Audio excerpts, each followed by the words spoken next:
Imagine que uma informação sensacional se revela aos pesquisadores. A Bíblia contém uma verdade sobre os povos negros que foi silenciada por séculos. Trata-se de uma revelação que varre a poeira do tempo, escapa à memória histórica e é intencionalmente ignorada por instituições religiosas, permanecendo sepultada sob gerações de esquecimento. Essa verdade tem o potencial de mudar radicalmente a autocompreensão, as origens, o propósito e o destino espiritual da humanidade. Hoje, o véu do mistério será levantado sobre a questão de uma missão especial e sagrada confiada pelo Criador aos povos negros. Esta não é apenas mais uma hipótese ou um discurso motivacional, mas o resultado de uma análise minuciosa de textos bíblicos esquecidos, profundas conexões espirituais e evidências históricas que são, ao mesmo tempo, evidentes e meticulosamente ocultadas. As revelações das Escrituras permitem ver que o destino dos povos negros está intrinsecamente ligado a profecias antigas, civilizações perdidas, desígnios divinos e até mesmo à segunda vinda de Cristo. O mais surpreendente é que tudo isso já estava predestinado, mas por alguma razão permaneceu fora do campo de visão. Surge uma pergunta natural: por que os povos negros enfrentaram séculos de escravidão, discriminação e perseguição? Seria isso apenas um mero acaso trágico ou por trás de uma história secular de dor, resistência e sobrevivência, esconde-se um profundo significado espiritual? O sofrimento dos povos negros não seria parte de um grandioso plano divino que anuncia um despertar espiritual em tempos de mudança? Com uma leitura imparcial, a Bíblia revela sinais surpreendentes que apontam para os descendentes de Cuxa, os povos da Etiópia e outras figuras intencionalmente excluídas da história sagrada. Existe um fio profético invisível que conecta os povos negros ao cumprimento de uma missão que transcende fronteiras geográficas, dogmas religiosos e diferenças culturais. A herança espiritual de reis, profetas e guerreiros se manifesta novamente, e as profecias, que antes pareciam apenas imagens simbólicas, ganham um sentido real à luz da verdadeira identidade de um povo escolhido. Por exemplo, você sabia que o Éden bíblico, segundo dados geográficos, estava localizado em terras africanas? Os nomes de povos negros são mencionados nos textos originais da Torá e nos livros proféticos. Existem versículos que apontam diretamente para a participação dos povos africanos na restauração do reino de Deus na Terra. Essas linhas permaneceram despercebidas por séculos, pois revelam o papel sagrado dos povos negros no desígnio eterno do Criador. E se você é descendente desses povos, é possível que no fundo da sua alma você sinta um chamado para despertar. Uma imersão profunda nas raízes africanas ocultas, traçadas no livro de Gênesis e nos textos proféticos, está por vir, assim como o papel de Cuxa, Etiópia e outros povos negros na história espiritual da humanidade. É importante entender que Jesus e outros personagens bíblicos podem ter tido uma aparência diferente daquela retratada na cultura ocidental. É necessário examinar as manipulações históricas destinadas a distorcer fatos e ocultar a verdade, e, o mais importante, revelar o propósito único dos povos negros no plano de Deus para os últimos tempos. Mas antes de prosseguir, vale a pena fazer uma pergunta importante. Você está pronto para olhar a Bíblia de uma nova maneira? Você está pronto para abandonar os estereótipos estabelecidos e mergulhar em uma verdade que pode abalar suas crenças, despertar seu espírito e conectá-lo a um chamado que você talvez sempre tenha sentido, mas não conseguia explicar? A verdade está prestes a ser revelada, e quando isso acontecer, o mundo não será mais o mesmo. A compreensão da importância das verdades que se revelam exige um retorno às origens. Para compreender a razão da escolha dos povos negros para uma missão única e sagrada, é necessário recorrer ao livro de Gênesis, a pedra angular da humanidade e do desígnio divino. O segundo capítulo de Gênesis apresenta uma descrição detalhada do Jardim do Éden, um lugar não apenas real, mas geograficamente definido. O texto bíblico, em Gênesis 2, 10-14, indica 4 rios que irrigavam a terra do Éden: Pison, Guiom, Tigre e Eufrates. A localização dos rios Eufrates e Tigre é bem conhecida. É a Mesopotâmia, o atual Iraque. No entanto, os rios Pison e Guiom apontam para uma conexão com as terras de Havilá e Cush. Segundo as interpretações bíblicas e mapas antigos, Cush corresponde à Etiópia moderna e partes do Sudão, abrangendo o continente africano.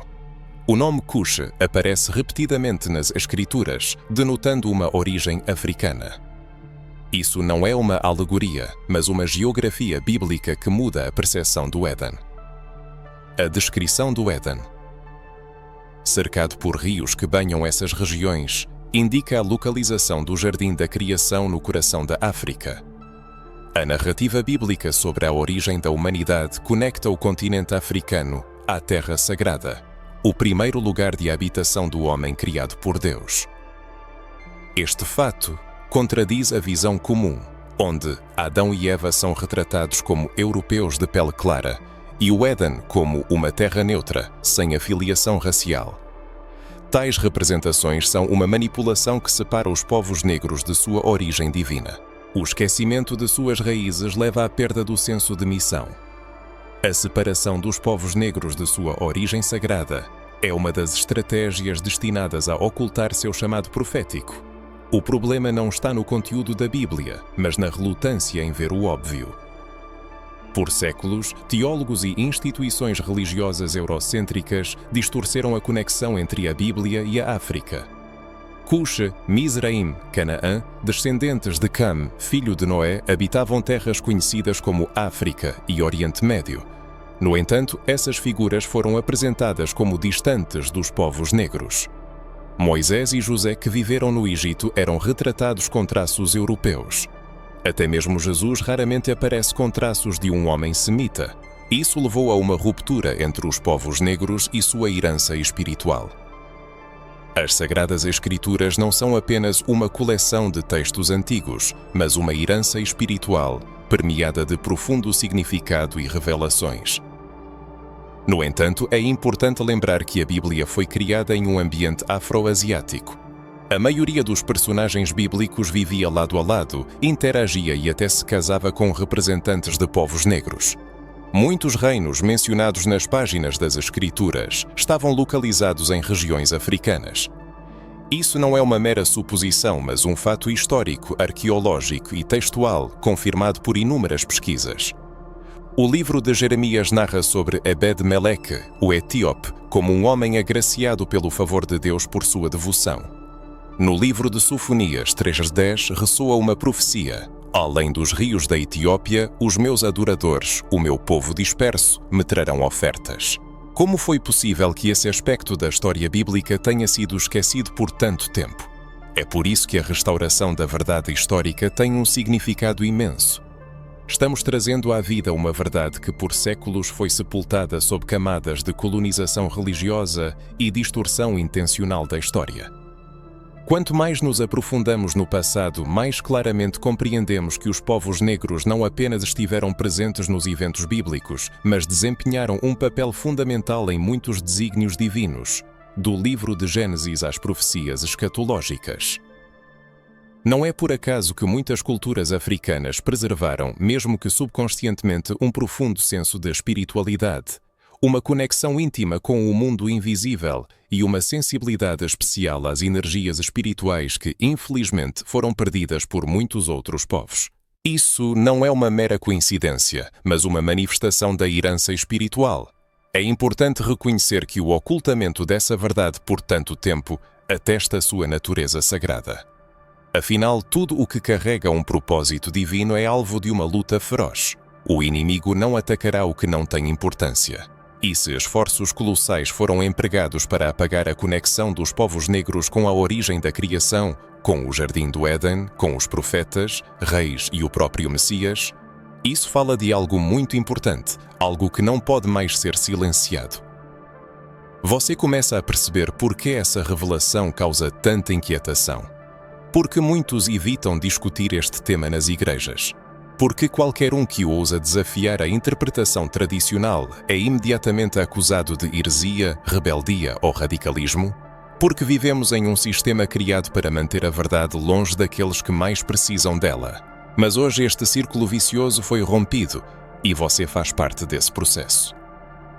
Agora que tocamos nas origens, é hora de avançar, pois o que nos espera mostrará que a escolha divina não foi apenas um privilégio, mas uma responsabilidade profética que exige cumprimento. Ao perceber que o Jardim do Éden não é uma paisagem europeia fictícia, mas um lugar real, localizado no continente africano, devemos dar o próximo passo. Pois as raízes africanas que brotam do livro de Gênesis não são um detalhe insignificante ou uma coincidência geográfica, mas uma chave espiritual. Ao falar de raiz, referimos-nos a linhagem, origem e identidade espiritual. E para isso, precisamos examinar cuidadosamente um dos momentos mais importantes após o dilúvio, a genealogia dos filhos de Noé. Os eventos que se seguiram ao dilúvio universal, descritos na Bíblia, narram como os filhos de Noé, Sem, Cam e Jafé, tornaram-se os progenitores de novos povos que se espalharam pela terra. De Sem vieram os povos semitas, incluindo os judeus. Jafé deu origem aos povos do norte. No entanto, uma atenção especial é atraída pela figura de Cam. Por quê? Porque Cam é pai de 4 filhos, cujos nomes são mencionados no livro de Gênesis 10, Cusha, Mizraim, Pute e Canaã. Por trás desses nomes, frequentemente negligenciados em estudos bíblicos tradicionais, esconde-se um mapa espiritual capaz de mudar nossa compreensão da história. Cusha não é apenas um nome antigo. É um símbolo de um povo, uma linha genealógica, uma cultura singular, enraizada na África. O nome Cush aparece repetidamente na Bíblia, referindo-se invariavelmente a regiões que hoje abrangem a Etiópia, o Sudão e territórios vizinhos. Nas profecias de Isaías, Jeremias, Sofonias e outros profetas, a presença do povo de Cush é sentida como um eco espiritual que atravessa os séculos e alcança os últimos dias. A importância disso reside no fato de que os povos negros não são personagens secundários no desígnio de Deus. Eles estavam presentes desde o início, e isso não é por acaso. Pense nisso. Como pôde acontecer que Deus deu início à humanidade na África, criando o primeiro homem do pó daquela terra, e depois, após a renovação da civilização através de Noé, destacou todo um ramo de descendentes, Cam, que novamente se viu intrinsecamente ligado ao continente africano. Isso indica uma regularidade, uma intenção definida, um vetor. Não é uma coincidência, mas uma ação proposital. Esse propósito está registrado nas Escrituras, mas por muito tempo permaneceu na sombra. Voltemo-nos para Mizraim, outro filho de Cam, e a revelação se tornará ainda mais profunda. Mizraim é o nome hebraico para o Egito. Aquele mesmo Egito onde José alcançou alta posição, onde Moisés cresceu, onde o povo judeu foi escravizado. O Egito não era apenas um pano de fundo neutro para os eventos bíblicos. Era um império poderoso criado pelos descendentes de Cam, povos negros que possuíam uma rica cultura e profunda espiritualidade. Este Egito exercia enorme influência sobre o mundo antigo nas áreas de tecnologia, medicina, matemática e, claro, religião. Tudo isso faz parte do legado de Cam, a herança africana dos povos negros. Quanto a Canaã, o quarto filho de Cam, embora seu nome seja frequentemente associado à maldição proferida por Noé, é importante entender que essa maldição se referia pessoalmente a Canaã e não a toda a descendência de Cam. No entanto, por séculos, essa passagem das Escrituras foi distorcida para justificar a escravização dos povos negros, como se toda a linhagem de Cam tivesse sido amaldiçoada. Essa afirmação falsa serviu de justificação para a opressão, segregação, colonização e genocídio cultural. Mas a verdade é que nem Cush, nem Mizraim, nem Put foram amaldiçoados. Pelo contrário, esses povos prosperaram, criaram reinos poderosos e mantiveram uma profunda conexão espiritual com forças superiores. Que conclusão podemos tirar de tudo isso? As raízes africanas da humanidade são também um caminho espiritual.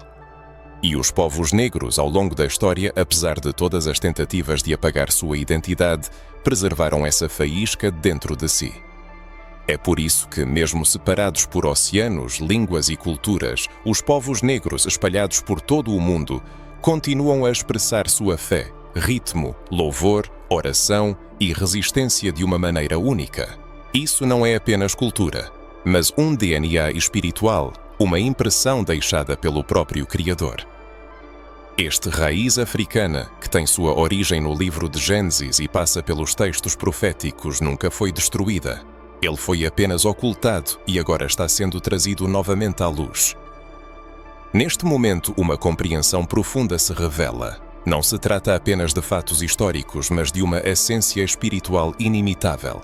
Os povos negros não foram criados para a escravidão. Seu propósito é ser um símbolo, um lembrete vivo das origens, participantes ativos na restauração do desígnio divino. Cada despertar para essa verdade abala o reino das trevas, marcando o fim de uma era de ignorância. Surge a pergunta: por que essa verdade permaneceu oculta por tanto tempo? A resposta é simples: ela carrega em si uma força imensa. Quando um povo consciente de sua verdadeira origem revela seu propósito, e um povo com propósito se torna uma força imparável.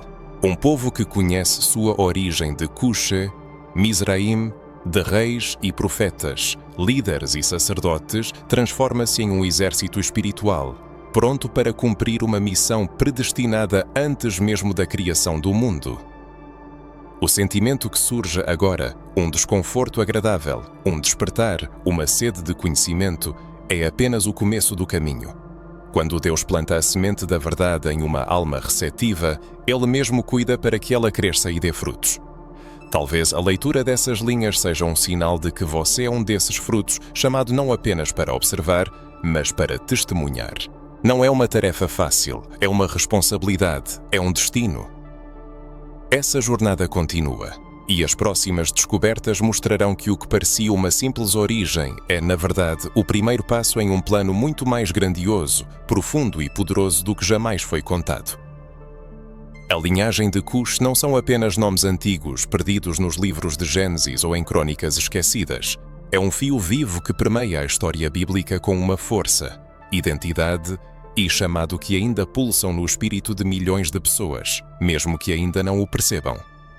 Cush, filho de Cam, não é apenas mais um nome na árvore genealógica da Bíblia.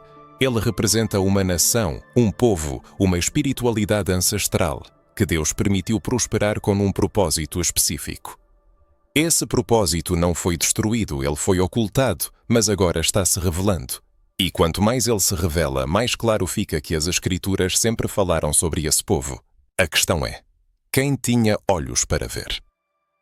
A Etiópia, frequentemente apresentada nas Escrituras como sinônimo de Cuxa, aparece repetidamente em contextos proféticos, o que não é uma coincidência ou um fato secundário.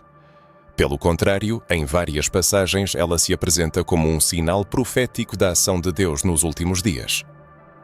Um dos textos mais impressionantes está em Sofonias 3:10, onde o profeta proclama: além dos rios da Etiópia, os meus adoradores, o meu povo disperso, me trarão ofertas. Este versículo possui uma enorme força espiritual, falando sobre um retorno, sobre adoração, sobre um povo disperso. E fica claro a quem ele se refere: aos povos negros, arrancados de suas raízes, dispersos entre as nações, separados de sua história, que agora começam a se lembrar. Isso não é apenas uma recordação cultural, é um despertar espiritual. O eco do passado. A mensagem do profeta Sofonias adquire um significado especial em nossos dias, chamando a atenção para os descendentes de Cush e seu papel excepcional no desígnio de Deus na fase final da história humana. Ao contrário da crença popular, eles não permanecem na sombra, não são entregues ao esquecimento e não são rejeitados. Como uma semente oculta nas profundezas da terra, eles foram preservados através do tempo para, na hora marcada, brotar através do solo estéril da ignorância e da opressão, revelando seu poder ao mundo. É por isso que o despertar espiritual que tem abrangido os filhos e filhas da África e da diáspora negra não é uma coincidência, mas o cumprimento de antigas profecias. Em momentos cruciais da história bíblica, a presença dos Cushitas, ou povos etíopes, manifesta-se com particular clareza. No livro de Números é narrado como Moisés, o libertador do povo judeu, se casa com uma mulher cushita, o que causa descontentamento entre seus compatriotas. No entanto, Deus intervém pessoalmente para proteger essa união, enfatizando assim que na linhagem de Cush reside um valor especial: que causa inquietação até mesmo entre figuras religiosas e desafia as tradições estabelecidas. A presença de Cuxa é um sinal constante que anuncia a ocorrência de eventos proféticos.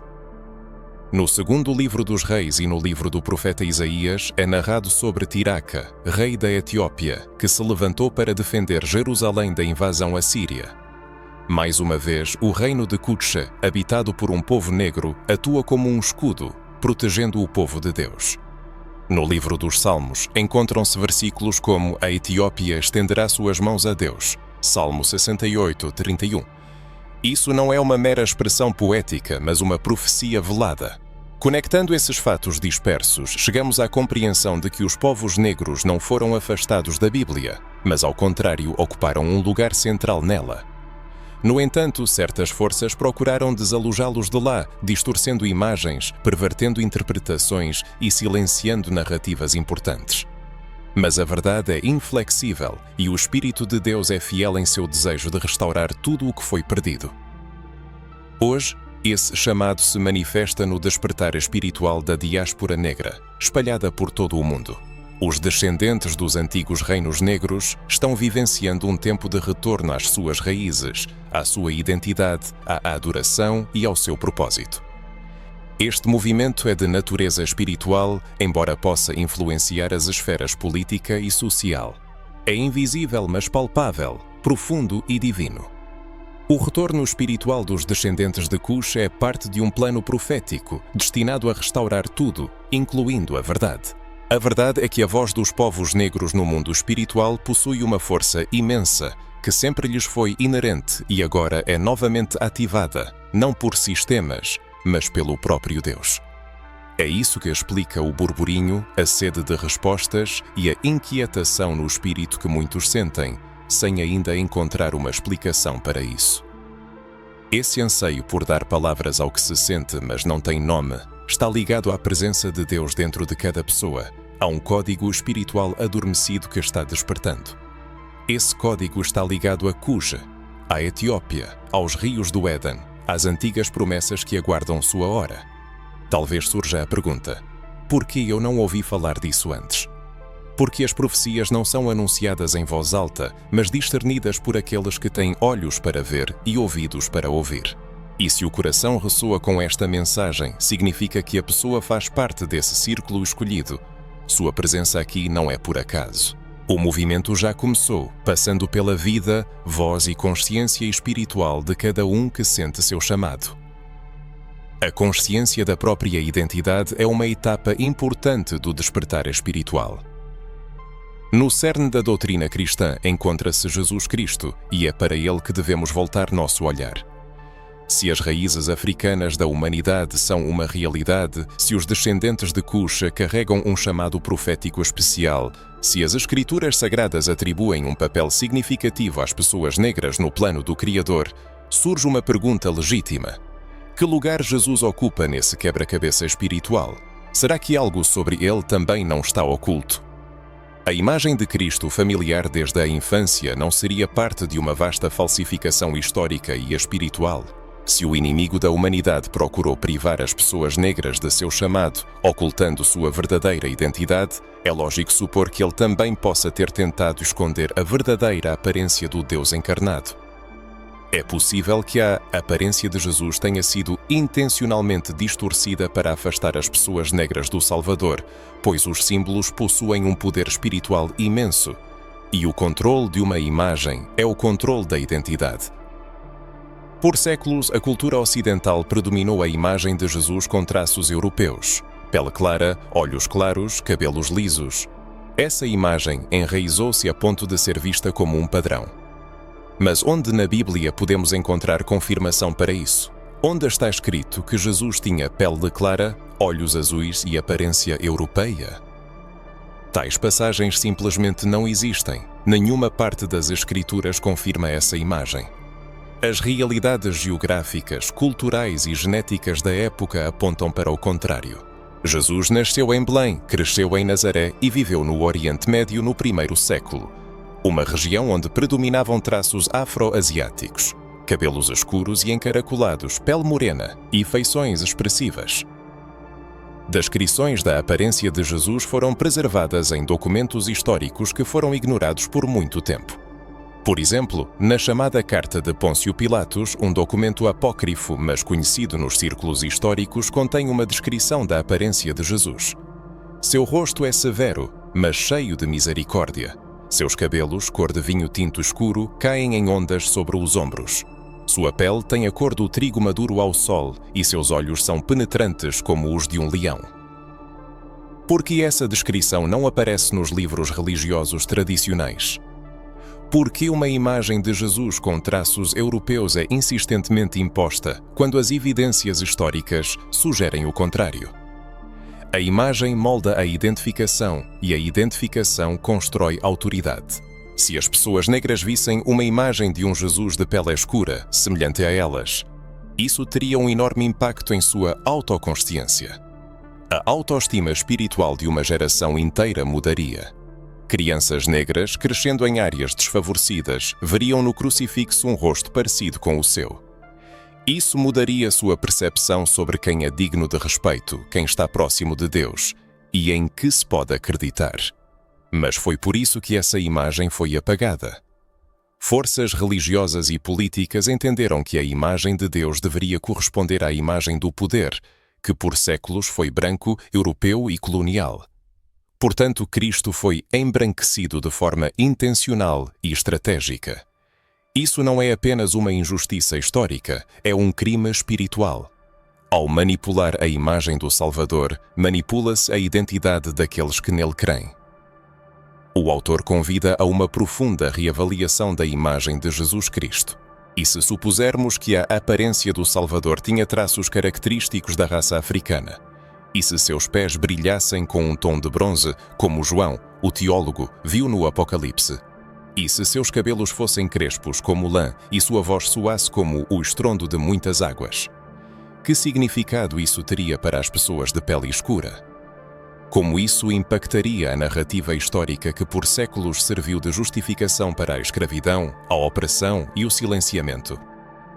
A ideia de que Jesus, retratado como europeu, sempre esteve ao lado dos oprimidos, muda drasticamente a perspectiva. Isso significa que os afrodescendentes nunca estiveram longe de Jesus. Pelo contrário, ele sempre esteve ao lado deles. Além disso, é possível que Jesus tenha sido rejeitado não apenas por divergências doutrinárias, mas também por sua aparência física. O profeta Isaías previu: não tinha formosura nem beleza para que o desejássemos, e vendo-o, nada havia que nos agradasse para que o quiséssemos. Era desprezado e o mais rejeitado entre os homens. Isso se refere apenas ao aspecto espiritual ou também ao físico? O que faz uma pessoa inspirar desprezo à primeira vista, repelindo os outros? Que traços faciais provocam tal reação? E se essa profecia fala não apenas do destino messiânico de Jesus, mas também da cor de sua pele, de sua origem? Essa questão nos leva a um tema delicado, mas importante. Quantos afrodescendentes se sentiram inferiores por acreditarem que Deus não se parecia com eles? Quantas orações foram elevadas com a imagem de um Jesus europeu na mente, enquanto o verdadeiro rosto de Cristo poderia ser muito mais próximo ao deles? E se a força da cruz reside na restauração da imagem de Deus em cada pessoa? Não se trata apenas da cor da pele, mas da identidade espiritual, da justiça histórica, da retribuição divina e da cura interior. Quando um povo começa a ver Deus como ele realmente é, sem as distorções do sistema, sem o véu da religião institucional, ele alcança a liberdade. E um povo livre em espírito não pode ser controlado, oprimido ou silenciado porque ele se vê em Deus. Essa é uma força inabalável. Talvez seja por isso que essa verdade foi ocultada por tanto tempo, pois ela traz libertação, restauração e ressurreição. Diante dessa verdade, o que você fará com ela? Se essas reflexões evocam perguntas, emoções ou até mesmo uma dor oculta, saiba que não há como voltar atrás. Uma vez que se percebe que Jesus poderia ter traços muito mais próximos aos africanos do que nos ensinaram, a consciência se expande. O coração começa a bater de forma diferente e o espírito sente que algo foi roubado e que é hora de recuperá-lo. Mas como isso foi possível? como a imagem de Cristo foi alterada, como todo um legado espiritual foi apagado da história de um povo, como a Bíblia, um livro escrito em terras afroasiáticas por pessoas de pele escura, se transformou em um conjunto de regras europeias com personagens brancos de olhos azuis, cujos nomes foram alterados para agradar a uma estrutura de poder distante do divino? Para responder a essas perguntas é preciso recorrer a uma das páginas mais sombrias da história espiritual da humanidade, a supressão da verdade pelas mãos da religião institucional. Houve um tempo em que a fé era revolucionária, libertadora, viva, enraizada na terra e nos corações das pessoas. Mas com a chegada do Império Romano, da colonização europeia e da aliança entre o poder político e eclesiástico, o que deveria ser um caminho de luz transformou-se em instrumento de controle. Quando a religião se une ao império, seu objetivo não é a verdade, mas o domínio. E para o domínio é necessário reescrever a história, mudar os rostos, ocultar nomes e apagar rastros. Foi exatamente isso que aconteceu. Houve uma subversão. Para facilitar a manipulação, a identidade do povo escolhido foi distorcida. Os rostos dos profetas deram lugar a retratos de aristocratas e pastores nômades foram apresentados como príncipes de pele clara. As antigas narrativas das pessoas negras foram cuidadosamente reescritas e essas mudanças não eram apenas estéticas, mas tinham um profundo significado espiritual. Afinal, cada vez que se olha para uma imagem que não reflete a própria essência, surge involuntariamente uma sensação de estranhamento. Esse era o plano insidioso, tornar as pessoas negras estranhas na própria Bíblia. Prova disso são as pinturas que por séculos adornaram os vitrais das igrejas europeias. Com que frequência se via Moisés com a aparência de um guerreiro celta, Davi com o rosto de um camponês inglês, ou Salomão com os traços de um nobre francês? Até o próprio Cristo, que viveu em uma região quente, cercado por povos semitas e africanos, foi apresentado como se tivesse nascido nos Alpes suíços. Isso não é uma coincidência, mas uma ação meticulosamente planejada de alienação espiritual. As distorções não se limitaram às imagens visuais. As traduções bíblicas também foram sujeitas a ajustes com propósitos políticos e raciais. Conceitos como etíope, cuxita e outros foram substituídos, ignorados ou suavizados. Palavras que denotavam cor da pele, localização geográfica e identidade cultural deram lugar a formulações genéricas. Em vez de preservar a fidelidade ao original, muitos tradutores preferiram adaptar o conteúdo para torná-lo mais aceitável para a cultura dominante, branca, europeia e imperialista. Dessa forma, séculos de herança africana, registrados nas escrituras sagradas, foram apagados. Não é fácil admitir, mas é necessário. A Igreja, como instituição, participou ativamente desse processo de apagamento. Não toda esta Igreja, é claro, mas apenas aquela parte que se uniu aos tronos dos reis, ao ouro dos conquistadores e aos interesses dos impérios. Essa Igreja ergueu catedrais sobre as ruínas de identidades alheias. Missionários foram enviados além mares não apenas para pregar o Evangelho, mas para implantar uma nova versão dele. Uma versão na qual as pessoas negras eram apresentadas como descendentes de uma maldição, indignas, distantes de Deus, objetos de conversão e não sujeitos de sua própria fé. E, portanto, quando as pessoas negras leem a Bíblia e não se veem nela, não é porque não estão lá. É porque foram apagadas, removidas com precisão cirúrgica. Mas o Espírito de Deus não se cala. Ele sopra vida em ossos secos, levanta os caídos e lembra o que foi esquecido. E ele faz isso agora, através desta mensagem. Pois a supressão da verdade não a destrói, apenas a oculta. Mas tudo o que está oculto virá à luz. E é isso que está acontecendo agora. As pessoas estão se lembrando, conectando fatos dispersos e recuperando o que foi roubado, não apenas nas escolas, livros e púlpitos, mas também na alma. Quando a compreensão de que as pessoas negras não estão apenas presentes na Bíblia, mas são parte integrante dela, tudo muda. E quando se torna claro que a religião ensinada foi criada para afastar das próprias raízes, começa a restauração da fé com um alicerce sólido, baseado não em imagens distorcidas, mas na verdade revelada. A boa notícia é que o Espírito Santo não precisa da permissão de sistemas humanos para agir. Ele se espalha por toda a terra, despertando filhos e filhas que foram silenciados por muitas gerações. Ele abre os olhos de líderes, jovens, mães, avós, pastores e pessoas comuns. E ele diz: voltem, restaurem, revivam. Porque chegou o tempo de ocupar o espaço espiritual que sempre lhes pertenceu por direito. Ao ouvir estas palavras, talvez uma complexa paleta de sentimentos desperte na alma, da ira justa à iluminação e uma esperança tímida. A ira, causada pela consciência da amarga verdade sobre o engano que por tanto tempo obscureceu os olhos. Iluminação, como se um véu caísse e o mundo se revelasse em sua verdadeira luz.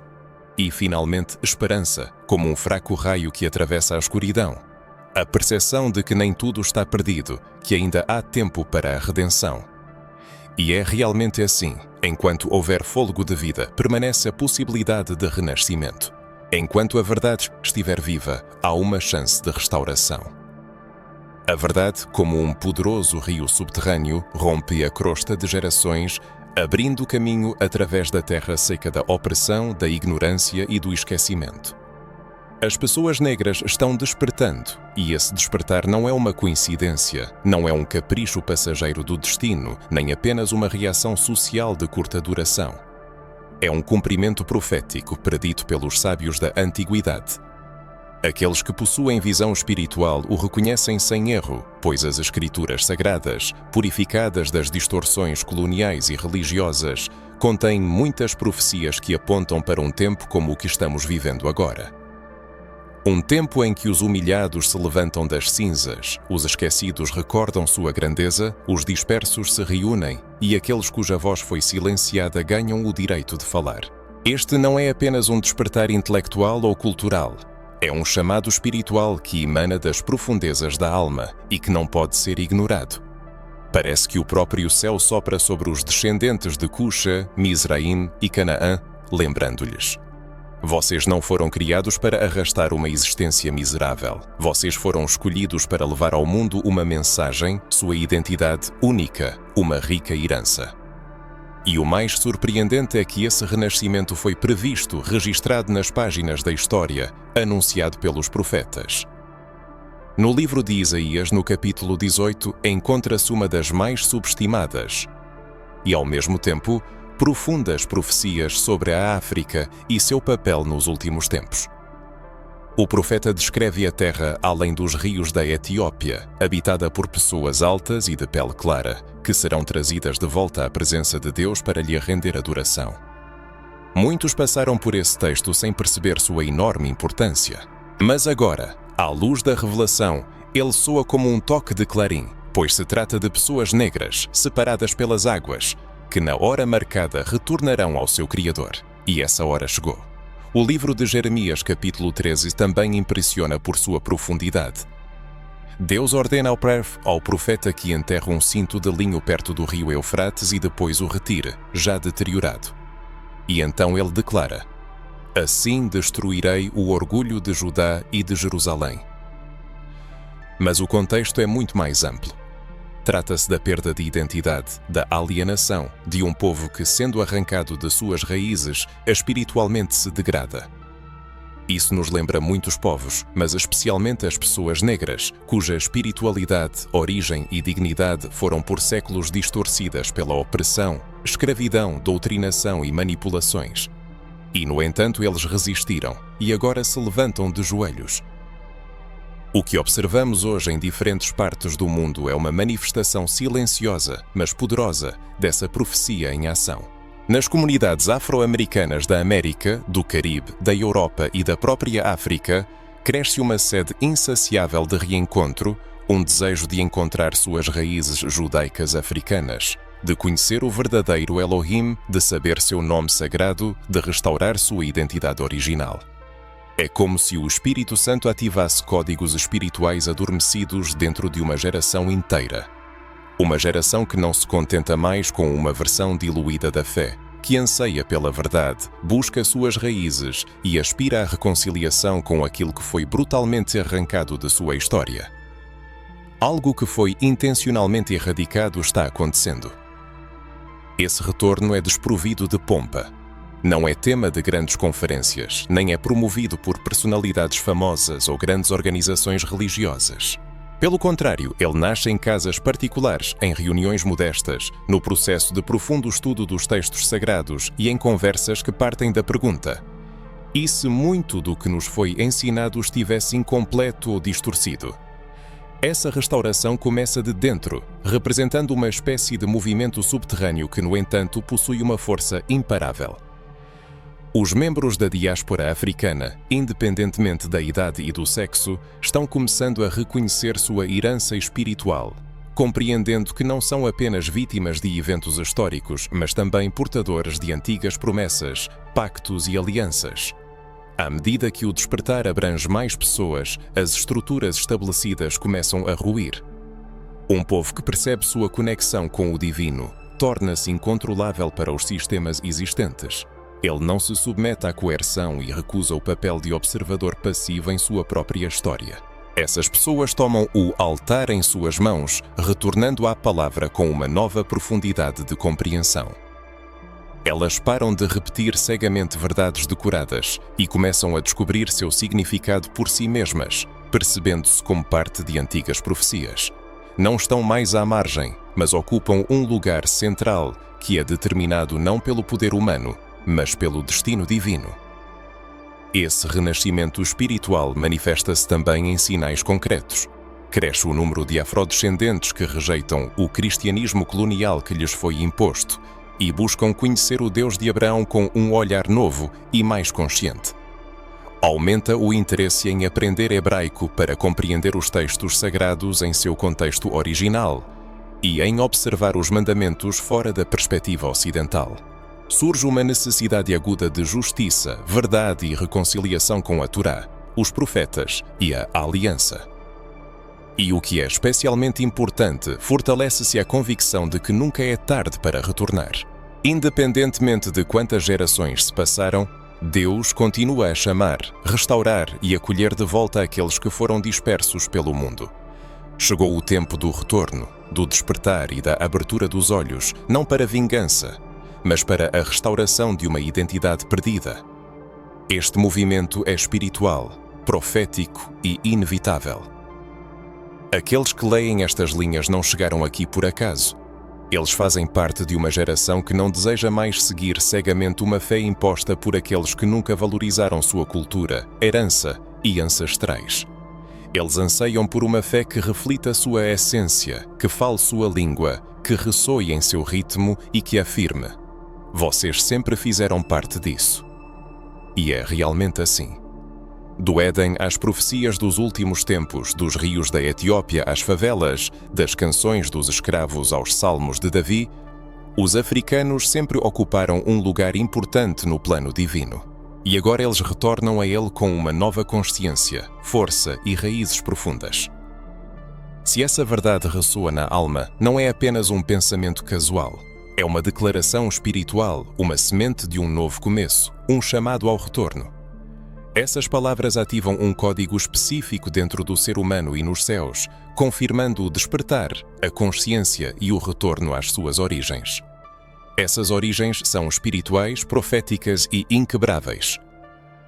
É precisamente por sua força que essas origens, ao longo dos séculos, foram submetidas a ataques contínuos, sistemáticos e direcionados, visando não apenas a história, mas também o espírito do povo africano. Esses ataques assumiram várias formas, mas nenhum foi tão cruel, traumático e profundamente enraizado quanto a escravidão. A escravidão, essa página sombria na história da humanidade, exige uma compreensão profunda que transcende os aspectos políticos e sociais. Não se pode reduzi-la apenas a um ato cruel e desumano, embora sem dúvida tenha sido. A escravidão deve ser vista como uma estratégia espiritual meticulosamente elaborada, com objetivos de longo alcance. Os sofrimentos do povo africano não começaram com os horrores dos navios negreiros. Eles foram previstos e, de certa forma, permitidos para alcançar um propósito mais profundo. Compreender isso só é possível olhando os eventos pelos olhos da fé, pelos olhos do espírito. Se olharmos apenas do ponto de vista material, o que aconteceu parece uma injustiça flagrante, e de fato é. No entanto, a consciência das raízes espirituais do sofrimento permite ver uma perspectiva além da dor. A escravidão não foi apenas um crime contra a humanidade, mas um sistema espiritual que visava apagar o destino divino do povo africano na Terra. A história conhece outros exemplos de ataques espirituais semelhantes. Lembremo-nos do Egito bíblico, onde o povo judeu esteve em escravidão por mais de 400 anos. Por quê? Porque representavam uma ameaça ao sistema existente, carregavam uma promessa e causavam inquietação. O Egito, com seu poder, tecnologia e sabedoria, não podia tolerar a existência de um simples povo nômade, fiel a um Deus invisível, crescendo entre eles. A resposta do sistema foi a escravidão, a opressão e a tentativa de extermínio. Mas Deus usou esse tempo de escravidão para preparar, fortalecer e despertar a oração. Pois o clamor dos oprimidos alcança os céus com uma força especial, inacessível àqueles que vivem no conforto. Uma situação semelhante ocorreu na Babilônia. Um povo arrancado da sua terra, privado de sua identidade, cativo e submetido a uma cultura estrangeira, foi privado da capacidade de adorar seus deuses. A Babilônia buscava não apenas o domínio físico, mas também a captura das almas. Queria substituir a língua, a memória e os valores, provocando uma amnésia espiritual. É impossível não notar a semelhança desses eventos com o que aconteceu com os africanos, arrancados à força de suas terras natais e espalhados pelo mundo. Por mais de 400 anos, a escravidão prosperou na América. Milhões de africanos foram privados de sua terra, história, idioma, nomes e conexões espirituais. Em troca, receberam dor, humilhação e uma religião distorcida que afirmava que Deus era branco e que eles eram amaldiçoados. Esta não foi apenas uma tragédia humana, mas um cerco espiritual. O inimigo entendia que se essas pessoas despertassem, se reconectassem às suas raízes, à sua promessa e identidade, nenhum sistema seria capaz de contê-las. Portanto, o plano era impedi-las de ver sua verdadeira essência, fazê-las acreditar em sua inferioridade, que eram descendentes de Cam, amaldiçoados, embora na verdade fossem herdeiros de uma aliança profética com Deus. A escravidão foi usada como uma prisão espiritual, mas mesmo nessas condições, o espírito resistiu. Cânticos nos campos, lamentos nas senzalas, orações secretas eram manifestações de uma fé que não se extinguiu. E é por isso que ela está despertando agora, porque não podia ser destruída, apenas escondida. E agora retorna com nova força. As instituições sociais modernas, como um eco das antigas civilizações do Egito e da Babilônia, por vezes repetem seus erros. O sistema educacional que omite a verdadeira história, a mídia que retrata os afro-americanos predominantemente sob uma luz negativa, as organizações religiosas que evitam discutir questões de identidade, origem e propósito, tudo isso forma uma espécie de estrutura espiritual destinada a manter as pessoas em estado de apatia e ignorância. Pois um povo privado do conhecimento de seu passado torna-se vulnerável à manipulação e à escravidão por quaisquer construções ideológicas. É por isso que as forças que buscam o domínio investem enormes recursos na tentativa de apagar a identidade espiritual do povo afro-americano, compreendendo que a verdadeira liberdade não começa com a libertação de grilhões físicos, mas com o despertar da consciência. E hoje esse despertar está ganhando força. Filhos e filhas do Altíssimo estão gradualmente lembrando seu verdadeiro propósito, percebendo que sua essência não se limita aos quadros que o sistema tenta lhes impor. Eles retornam às suas raízes espirituais, rejeitando a imagem distorcida de uma divindade distante e percebendo que são chamados para algo maior. Toda a sua experiência de vida, por mais dolorosa que tenha sido, ganha um novo significado. Deus é capaz de transformar a dor em guia, o sofrimento em sabedoria, o luto em um legado valioso e tudo o que foi vivido será usado não para vingança, mas para o cumprimento de uma alta missão. Nos corações de muitos amadurece uma pergunta que exige resposta. Por que Deus permitiu tudo isso? Compreender as razões do sofrimento ajuda a encontrar sentido e propósito. E toda essa experiência será direcionada não à retribuição, mas à realização do propósito. Quando a dor encontra seu propósito, ela se transforma em uma força poderosa. É essa resposta que muitos buscam, às vezes em silêncio, às vezes em lágrimas e às vezes com raiva contida na alma. Por que Deus permitiu todos esses horrores? Porque Ele permaneceu indiferente quando ouvia os gritos dos escravizados, via o sangue derramado, a injustiça sistêmica, o silenciamento da identidade. Essa pergunta atormenta os corações de muitos fiéis que não conseguem conciliar sua fé com a realidade do sofrimento. Eles cresceram com a convicção de que Deus é justo, mas testemunharam como a injustiça deixou uma marca profunda no destino de gerações inteiras de suas famílias. No entanto, os ensinamentos religiosos tradicionais frequentemente omitem que o sofrimento no plano de Deus não é o objetivo final, mas representa um processo, um caminho, um crisol purificador. E aqueles que são chamados a grandes feitos muitas vezes passam pelas mais severas provações. Pois somente no fogo se revela o verdadeiro valor do ouro. O povo afro-americano, em sentido espiritual, é um povo que passou pelo fogo, purificado pela dor, moldado pelo silêncio e preparado pela opressão. Se essa verdade penetrar na alma, tudo mudará, porque se entenderá que o que eles e seus ancestrais viveram não foi punição nem esquecimento, mas um crisol, uma provação no altar. Em Salmos 110, versão russa 65:10, está escrito: Pois tu nos provaste, ó Deus, tu nos refinaste como se refina a prata. Essas palavras têm um profundo significado. O refino é um processo de passar pelo fogo com o objetivo de remover impurezas, aquecendo a temperaturas extremas para que apenas a substância pura permaneça. O salmista reconhece que Deus realmente submete a provações, permite o calor, a pressão e o crisol, mas não para destruir, e sim para revelar o verdadeiro valor, para mostrar que há algo precioso demais para permanecer em estado bruto. É por isso que os afro-americanos, apesar de séculos de escravidão, marginalização, violência e tentativas de aniquilação, não apenas sobreviveram, mas estão despertando, cantando, criando, liderando e se levantando. Pois o crisol não destrói o que tem natureza divina, ele apenas prepara para algo maior. Existe uma missão profética preparada para aqueles cuja alma foi forjada pelo sofrimento. É precisamente aqueles que passaram pela escuridão da história, mas preservaram a luz da fé que o Altíssimo chama para liderar. Pois aqueles que conheceram a amargura da derrota não temem as batalhas, e aqueles que usaram grilhões mais valorizam a liberdade.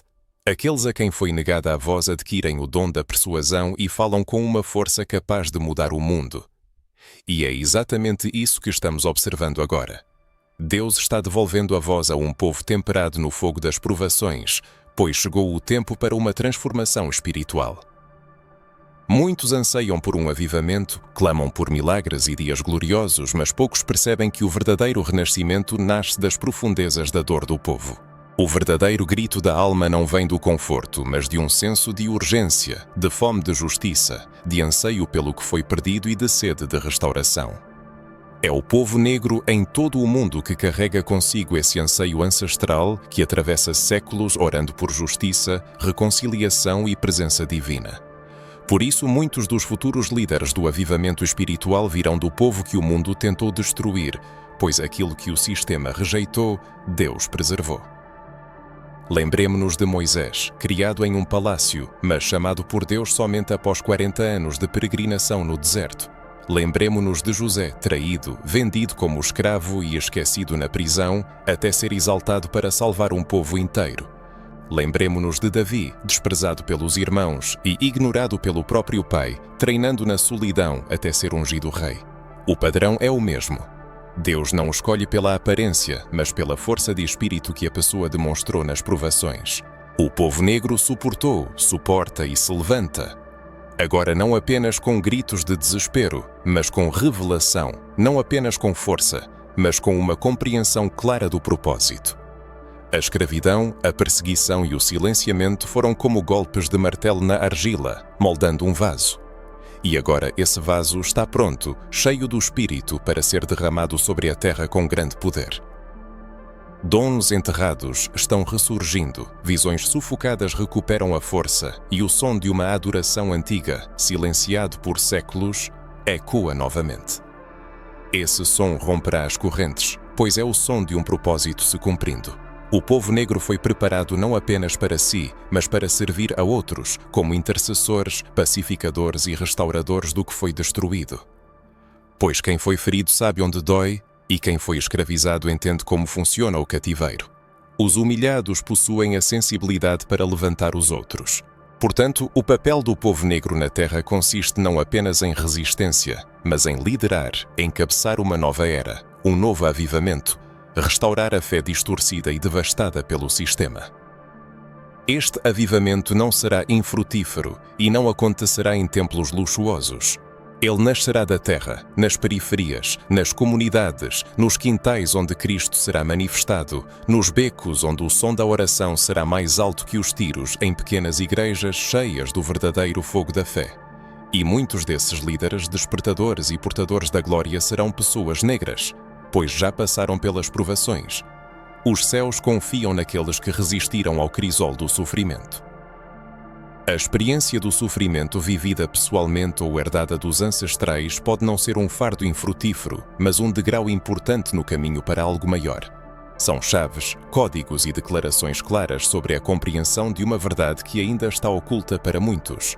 A dor não se torna um ponto final, mas uma plataforma de lançamento para uma grande missão. Pois as provações que não quebraram o espírito são capazes de temperá-lo, e o forno do sofrimento não destrói, mas purifica.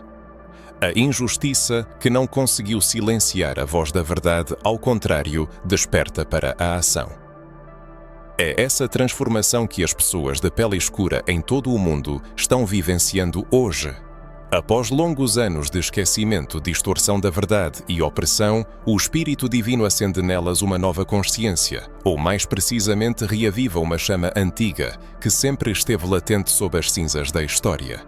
Esta é a chama profética de missão e chamado, que esperava seu momento para irromper em chamas, e esse momento chegou. Vivemos em uma era em que profecias milenares se concretizam, em uma era em que o Altíssimo exalta os últimos e investe os desprezados de grandeza. Entre as muitas nações que se levantaram neste tempo decisivo, destaca-se um povo com um sinal especial: disperso, perseguido e humilhado, mas preservado. O povo de pele e de pele escura, cujas raízes se aprofundam na terra prometida, hoje se torna o mensageiro da verdade nos últimos tempos. O livro do profeta Isaías, capítulo 60, não são apenas versos sublimes, mas uma profecia viva. Levanta-te, resplandece, porque já vem a tua luz, e a glória do Senhor nasce sobre ti. Este versículo frequentemente ressoa em discursos motivacionais, mas poucos percebem seu profundo significado profético. Isaías fala de um povo que estava nas trevas, despercebido pelo mundo e vivendo na sombra. Mas agora esse povo encontra a luz, não apenas como revelação, mas como força, direção e resposta ao chamado divino para brilhar entre a escuridão dos povos. Ao estudar atentamente o 4º versículo do mesmo capítulo, pode-se ver: levanta os teus olhos ao redor e vê. Todos estes se ajuntam e vêm a ti. Teus filhos virão de longe, e as tuas filhas serão carregadas nos braços. Não se trata apenas de um retorno físico, mas de um renascimento espiritual, uma reunificação da identidade dispersa. A diáspora retorna não apenas à consciência de seu eu, mas a um lugar espiritual, prometido do alto. O Altíssimo reúne seu povo, desperta os cativos e traz de volta os dispersos. Entre eles estão as pessoas de pele escura, carregando em si o eco de um som original. Esse som ressoa por todo o mundo, em igrejas africanas que se levantaram com fogo e revelação, em grupos de estudo bíblico nas periferias de cidades brasileiras, onde jovens de pele escura descobrem sua essência espiritual. Em reuniões em Nova York, Londres e Paris, onde os descendentes da diáspora africana rejeitam os falsos deuses modernos e com profunda paixão retornam ao Deus de Israel. Em cada canto do mundo onde uma pessoa negra decide se reconectar às suas raízes bíblicas, há um movimento dos céus, pois essa reunificação tem não apenas um caráter pessoal, mas profético. No livro do profeta Joel, no capítulo 2, também ecoa essa missão global. E acontecerá depois disso que derramarei o meu espírito sobre toda a carne, vossos filhos e vossas filhas profetizarão. Essa promessa se estende a toda a carne, sem distinções, anulando a supremacia racial e destruindo as hierarquias étnicas. É esse derramamento do Espírito que desperta vozes que por muito tempo foram silenciadas. Filhos e filhas negros adquirem o dom da profecia, assumem suas posições e trazem palavras nascidas não de doutrinas coloniais, mas de encontros pessoais com Deus, que nunca os abandonou. Eles deixam de ser meros observadores do plano divino e se tornam seus atores-chave. Por que isso está acontecendo agora? Porque em momentos cruciais da história, Deus invariavelmente escolhe algo que parece improvável para envergonhar aqueles que se consideram preparados. E quem poderia parecer mais inadequado aos olhos do sistema do que as pessoas negras, consideradas amaldiçoadas por séculos, estigmatizadas como inferiores, ensinadas ao silêncio e à obediência? Mas agora são essas pessoas que falam, pregam, ensinam, restauram e curam feridas espirituais, usando verdades esquecidas. O objetivo final do povo negro não se limita à resistência. Ele reside na redenção, na devolução de verdades perdidas, na elevação de uma adoração autêntica aos céus. Eles erguem altares puros no meio da Babilônia moderna, lembrando ao mundo que a presença de Deus não está em templos de ouro, mas em corações que ardem em fé. A missão do povo negro é ser uma voz que clama no deserto, preparar o caminho para o retorno do Rei, ser luz entre as nações, cumprindo o seu chamado de ser uma bênção para todas as famílias da terra. E quanto mais o inimigo tentava suprimir essa missão, mais poderosa ela se tornava em segredo. Pois o que é plantado na dor floresce com uma força especial e o que é regado com lágrimas produz frutos de unção. E agora esses frutos se tornam manifestos. Pastores, pregadores, artistas, líderes comunitários, mães que oram, juventude profética, pessoas negras, despertas, enraizadas na palavra e guiadas pelo Espírito, elas não buscam glória, mas propósito. Elas vão aonde a igreja institucional não consegue mais alcançar. Elas alcançam os esquecidos, os feridos e os que duvidam, e fazem isso com poder, conhecendo o preço pago pelo seu direito de permanecerem firmes. O que está acontecendo tem uma escala que nos transcende a todos. É parte de um plano concebido antes da fundação do mundo, um plano pelo qual Deus exaltará aqueles que foram os últimos e os colocará na vanguarda da colheita final, da colheita dos últimos tempos, do grande avivamento e da restauração de todas as coisas. E o povo negro, com toda a sua herança espiritual, cultural e ancestral, está no próprio centro desta missão. Se estas palavras despertam algo em você, se elas queimam como fogo em seus ossos, saiba que não são apenas frases bonitas, são declarações espirituais, selos de propósito, chaves que abrem portas dentro e fora de você. Chegou a hora. E se você está ouvindo isso agora, é porque você foi chamado. Se você chegou a este momento, não é coincidência. Você não apenas leu esta mensagem, você recebeu um chamado espiritual. Algo dentro de você diz que você faz parte deste avivamento. Então é hora de dar o próximo passo e selar no mundo espiritual o que nasceu em seu coração hoje. Esta é apenas a continuação da jornada. Continue a mergulhar nesta verdade que o sistema tentou esconder, mas que agora está sendo revelada.